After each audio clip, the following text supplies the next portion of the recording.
요구 분석을 영어로 needs analysis라고, 제가 영어로 쓴 이유는 이 needs라는 단어가 우리가 흔히 고객의 니즈를 파악하라 뭐 이러면서 자주 우리가 쓰는 단어예요. 그래서 좀 우리가 아는 단어구나 이렇게 아시라고 이렇게 써왔습니다. 요구 분석이라고 하고 때로는 필요 분석이라고 번역을 하기도 해요. 필요 분석. 즉 뭐가 필요하냐 아니면 무엇을 요구로 하느냐 이렇게 하는 건데 질문 중에 어떤 질문이 있었냐면 그러면 이 요구는 누구의 요구냐? 이 요구가 누구의 요구냐라는 거죠. 이때 이 요구는 제가 사이버 강의에서 제가 남편과 아내 이야기하면서 남편이 돈을 별로 많이 안 벌어다 주는 사례를 예를 들었어요. 이제 아내가 남편을 요구 분석하는 거죠. 이놈의 남편이 왜 돈을 적게 벌어오나. 네. 일단은 사실은 아내는 알 수가 없겠지만 대부분의 남편들은 뒷주머니가 있어요. 네. 비자금이 없으면 생활이 안 돼요. 삶이라는 것 자체가 운영이 안 됩니다. 아내들이 알면서 모른 척 해준다고 생각 안 하시나 봐요. 근데 그 규모를 정확히 안다고 생각하세요? 규모는 당연히 깨끗하다라고 하진 않아요. 왜냐면은 대충 아내가 눈치채게끔 힌트를 주죠. 그게 일종의 그 안개 작전 같은 거예요. 그래서 나중에 막 들키는 척도 해요. 그러면 완전 들통나네. 역시 나는 숨길 수가 없어. 당신은 최고야. 뭐 이렇게 하면 이제 아내는 역시 내 손바닥이야 이렇게 생각하면서. 우리 윤석희님 결혼 안 하셨죠? 결혼했습니다. 하셨나요? 아기도 있으시나요? 네. 지난번에 우리 처음 인사할 때도 아기 있다고. 그런 얘기 안 했어요. 그때는 그렇구나. 아기가 몇 살이세요? 지금 이제 돌 지났어요. 이제 아기구나. 비자금 관리하세요? 그러니까 아내가 얼마나 파악하고 있다고 생각하세요? 전혀 못하고 있다고. 혹은 눈치는 챌 망정 정확한 금액은 되게 작게 생각을 할 거예요. 왜냐면 남편을 믿기 때문에. 저기 혹시 선생님은 비자금 관리 하시나요? 아내 모르는 비자금 관리 안 합니다. 저기 나네. 이 얘기가 이렇게 들어갈까봐 이렇게. 비자금 관리를 맨날 새벽기도 하시거든요. 정말요? 네. 잘못 건드렸다. 자, 누구의 요구냐면 철저히 그 질문이 이거였어요. 참 아내 입장에서 요구 분석을 하는데 실상 이게 아내 입장이다 보니까 남편의 입장이 또 다를 수 있어서 이게 입장과 입장이 충돌하면 어떻게 하냐 이런 질문이 있었던 거예요. 혹시 누가 올리셨나요 이 중에? 아니면은 다음 교시에서 올리셨나 보네요. 요구 분석은 철저히 여기서 말하는 요구는 신의 요구입니다. 신의 요구. 그리고 이 신이 누구냐면 나예요. 학교에서는 이게 선생님입니다.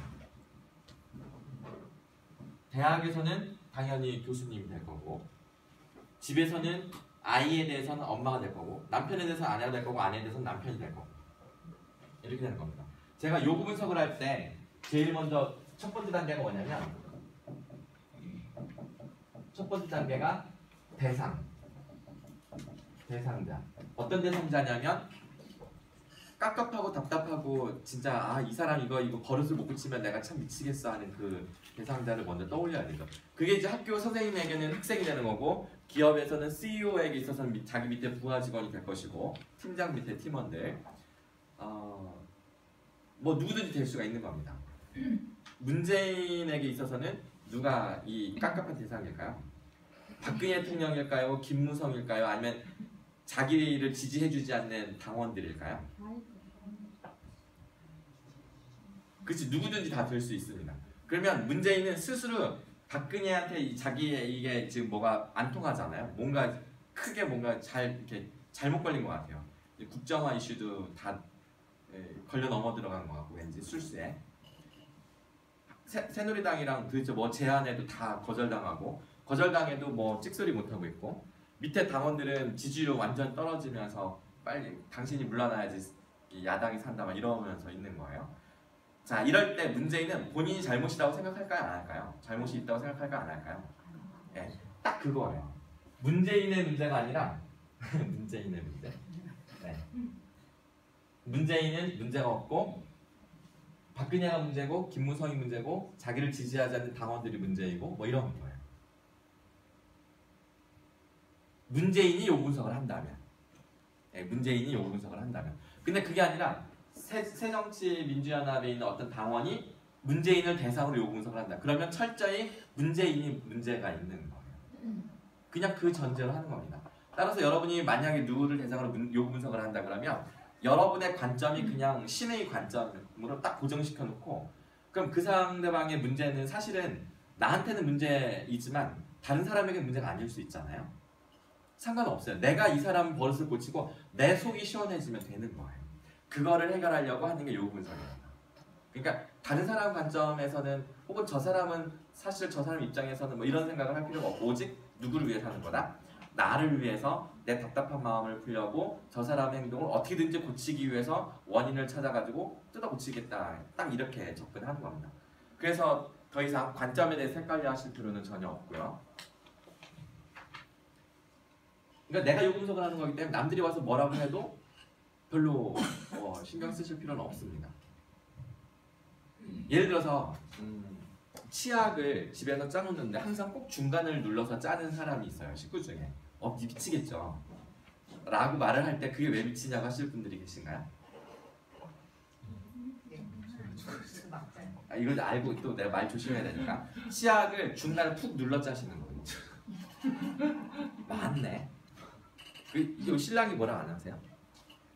저희 신랑은 더 그렇게 짜니까. 아, 더 그렇게 짜세요? 네.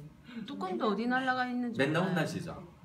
차라리 같은 편이면 이건 문제가 아닌데 여기는 문제가 되는 거예요. 뚜껑을 왜 한다냐고. 그래서 또 열 건데 그거 왜 하냐고. 밥은 왜 먹냐고. 똑같아요 매일 레파토리가.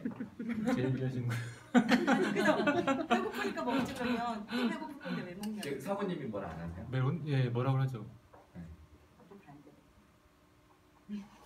그래도 안 여기는 엄마가 뭐라고 하시나? 엄마가 뭐라고 하시나요? 여기도 결혼하시나? 신랑이 여기도 아무도 뭐라고 할 사람이 없어요? 그거 샀어요. 이렇게 밑에서 이렇게 짜가지고. 그게 짜는 거 이렇게 샀는데 중간에 꼭 눌러버리더라고요. 그러니까 그럼 저는 다시 끝부터 다시 짜느라고 매번 하는 일을 똑같이 해야 되니까. 네. 자,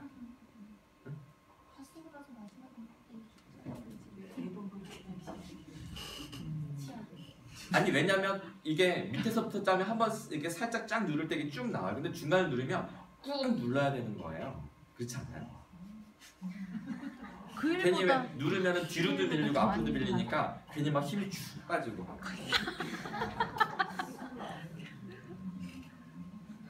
자 이럴 때, 네. 자 이럴 때 제가 집사람 요구서라는 왜 자꾸 중간부터 짜나?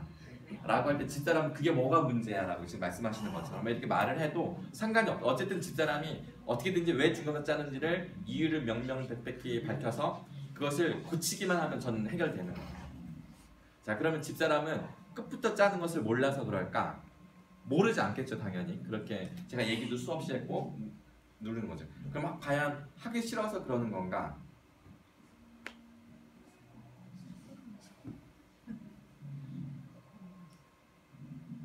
습관이죠, 습관. 습관이고 그건 본인의 의지인 거죠. 환경의 문제는 아니죠. 본인이 끝부터 짜고 싶은데 어쩔 수 없이 중간부터 짜는 건 분명히 아니니까. 그 습관을 고치는 방법은 동기부여. 끝부터 짰을 때 제가 더 사랑을 해준다거나 안 통하겠죠? 결국은 이제 그때 비자금을 조금씩 푸는 거예요. 안 통할 거라고요? 아직 한 번도 안 해봤는데 저는 하면 될 것 같은데. 하나 개인 거로 시약을 저희 집사람은 낭비라고. 네. 이렇게 따로 써서 그렇게 했으나 앞에서 작은 중간에서 해도 상관없잖아요. 그게 아니라 한 번 누를 때 저는 힘이 쭉 빠진다니까요. 중간에 눌러놓으면. 새 걸로 그대로 쓰세요. 낭비가 아닌데 각자 거를 쓰면. 근데 살아가는데 하나도 시작하는 사진 문제가 되진 않는데. 그렇죠. 큰 문제가 되지 않고 마음만 스님이라고 빨리 먹을 때. 그것도 한번 시도해봐야 돼. 그럼 어떻게 될까요? 해결이 짜증내겠죠, 그렇죠? 문제 해결은 안 될 것 같아요. 마음을 달리 먹으면 되잖아요. 치약 그까이 있게 무슨 문제야? 제가 네. 근데 취향이 사모님은 네. 교수님을 고치려고 하지 않는데 왜 교수님을 자꾸 사모님을 네. 고치려고 있는 그대로 받아들이세요. 지금 좀. 집에 온 듯한 느낌이 지금. 제가 잘못 철저한 합리주의자였을 다른 때는요. 인정. 지금 말씀하신 것처럼 집사람이 나한테 뭘 요구하든 그거는 저한테 전혀 문제가 아니고요. 저는 이 요구 분석 행동주의적인 관점에서 일단은 집사람을 고치겠다 딱 마음 먹으면 일단 저는 건들질 않았어요. 그러라고 배웠기 때문에 방금 제가 여러분들한테 말씀드린 것처럼. 근데 이제 살다 보니까 이게 해도 안 되니까 제가 지쳤잖아요. 그리고 나서 행동주의 관점을 버리고 이제 직관에 눈이 뜨이면서 말씀하시는 이런 얘기들이 이제 들리기 시작을 하더라고요. 이제 조금씩 변하고 있는 중이에요. 그러니까 너무 뭐라고 나무라지 마세요. 신의 관점에서 그러니까 행동과학 이런 거고요. 합리 모델 이런 거예요. 합리 모델은 이런 거예요. 합리 모델. 그러니까 되게 억지스럽잖아요. 예를 들어서 좌우 이념이 나뉘어져 있잖아요. 좌우 이념은 어떻게 나누어지는지 혹시 아세요? 이게 가치관의 차이일 것 같으세요? 아니면 뭐의 차이일 것 같으세요? 그러니까 네? 권력? 권력 있으면 자동으로 보수가 되고 권력을 뺏기면 자동으로 진보가 될까요? 노무현, 김대중 대통령이 정권 잡았을 때 확실하게 좌파 정권이라고 내세웠지만 사실은 달라진 건 하나도 없잖아요. 하지만 그들이 스스로 보수라고 하지는 않았어요. 당당히 좌파라고 했죠. 근데 보수 일색이었던 검찰과 그 법원에서 말을 잘 안 들었죠. 통제가 잘 안 됐죠. 그런 문제가. 좌우 이념은 왜 나눠지냐면 제가 여기 쭉 나누면 여기서 잠깐 이거 설명을 드리기 되게 중요한 겁니다. 제가 늘 합리 모델 하는데 도대체 합리 모델이 뭐냐? 합리성에 기반한 세상의 여러 가지 현상을 설명하는 이론. 그 다음에 우리가 직면하는 수많은 문제를 해결하는 방법. 그러니까 이거는 이미 지나간 일을 설명하는 거고요. 이거는 당장 내 눈앞에 있는 일을 해결하는 건데 지나간 일을 설명할 때도 지금 내 눈앞의 문제를 해결할 때도 철저히 합리성에 기반해서 문제를 푼다는 것, 이것을 합리 모델이라고 하는 거예요. 이게 합리 모델입니다. 그러면 합리성에 기반한다는 게 무슨 말인가? 이거는 두 가지가 있습니다. 귀납, 추론, 연역, 추론. 연역, 추론. 이 기본적인 논리예요. 논리를 가지고 한다는 겁니다. 논리에는 연역법과 귀납법, 우리가 이미 중학교 때부터 배웠던 얘기라서 귀납법은 뭐 100번 똑같은 게 나왔으면 101번째, 101번째도 똑같은 게 나올 거예요.